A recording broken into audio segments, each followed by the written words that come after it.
যার আছে 2 টাকা তার কাছ থেকে তেলের টাকাটা নেই, অসহায় গরিব যে আসে ওই 5 জনের তা নিয়ে 2 জনকে বাঁচাতে। আপনারা সকলে মিলে আমার জন্য দোয়া করবেন। ফিরে দিচ্ছি ওনারে, এদিক তাকাও, ফিরিয়ে ওনারে তেল দিয়ে দিছি। আপনারা আমার জন্য একটু দোয়া রাখবেন, দোয়া করবেন তো আমার জন্য? ইনশাআল্লাহ দোয়া করবেন তো? ইনশাআল্লাহ। আল্লাহ পাক রব্বুল আলামিন আপনারা মাফ করুক, আমি মানুষের কাছে দোয়া চাচ্ছি। এই ব্যক্তিটা খুবই অসহায়, শেষ হয়ে গেছে, অ্যাক্সিডেন্টের রোগী। খরচ। আসসালামু আলাইকুম। দেশ ও দেশের বাইরে যেখান থেকে আমার ভিডিওটা দেখছেন মনোযোগ সহকারে দেখবেন। আমি কবিরাজ মিলন সর্দার, ঠিকানা নড়াইল জেলা লোহাগাড়া থানা, গ্রাম মরিচ বাসা। আমি সকাল থেকে এই পর্যন্ত রুগী দেখতেছি, তারই ভিতরে 2-3 লোকন আমি গরিব মানুষ অসহায় ফিরিয়ে দিছি। তার মোকাবেলা আমি আপনাদের দেখাই। খালি ভাইবেন না যে মানুষের কাছ থেকে গরিব অসহায়রে সহযোগিতা আমি করি না, না, আমি থেরাপিগুলো দিয়ে থাকি। তবে আমার থেরাপির দ্বারা আমার কোনো কেমিক্যাল, কোনো মেডিসিন আমি কেউ খাই না। আর প্রত্যেকটা রুগীর জন্য শুধু আমি একটু অনুরোধ করবো, আল্লাহ যেন কেউ রে কোনো রোগে এই ধরনের আক্রান্ত না করে, তাহলে সে শেষ হয়ে যায় চিকিৎসা হতে হতে। তারপরও কার হাতে যে মাপ হবে তাও বলা যায় না। তাই যাবি এই ব্যক্তিরা যে এমন একটা অ্যাক্সিডেন্ট করছে যে ট্রাকের সাথে, তাই না, ট্রাক্টরের সাথে অ্যাক্সিডেন্ট করে তোর বাস হইয়ে সব ছিঁড়িয়ে বুড়িয়ে এইসব জায়গায় সব কাটিয়ে কুটিয়ে অন্যরকম। এখন আমার কাছে আসছে গাছ জ্বালানো তেল, এনার আমি দিছি, ইনি অসহায়। আর আমি হলো সবচেয়ে গরিব। কেন গরিব? হাত পাও দেশে, এদিকটা আমি আলহামদুলিল্লাহ খুশি, মানুষকে সেবা করতে পারি। কিন্তু আমার ঘর বাড়ি বা আমার বাল বাচ্চা নিয়ে চলবো, আমি যে গাছ জ্বালানো যে তেলটা আমি জ্বালাই, আমি এই তেলগুলো কিনে নিয়ে আসি। আমার বাড়ি কিন্তু হয় না, আমি কিনি, সেইটারে গাছ দ্বারা জ্বালাই।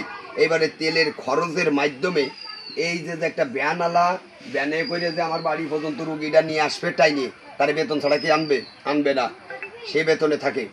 আরও 2-5 জন রুগী যে ধরবে, ঠেলিয়ে বাইরে করে সরানো নড়ানো, এগুলো আমার বেতনে রাখা। তা 4-5টা লোক এই বেতনেই তেলে চলে।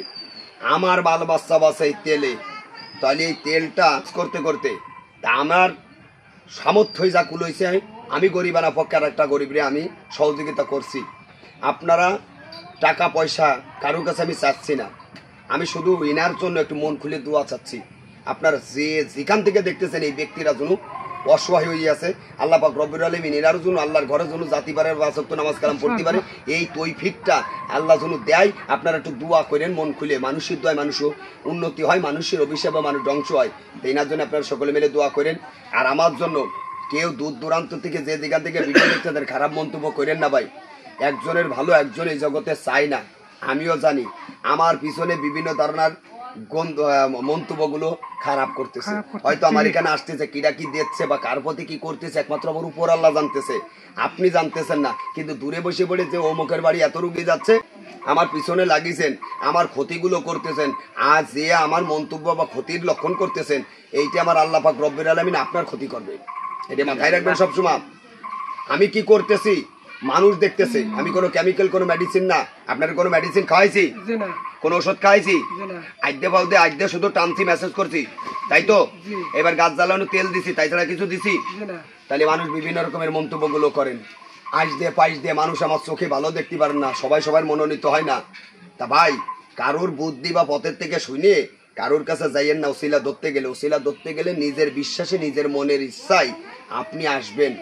আমারও যদি বিশ্বাস হয়, মনে চায় না, আপনি আমার কাছে আসবেন না। কারোর জোরপূর্ব আমি নিয়ে আসবো না। সবাই ভালো থাকবেন, সুস্থ থাকবেন। ভিডিওটা শেয়ার করে দেবেন, কমেন্ট করবেন, লাইক দেবেন, 10 জনকে দেখার সুযোগ করে দেবেন। আল্লাহ হাফেজ।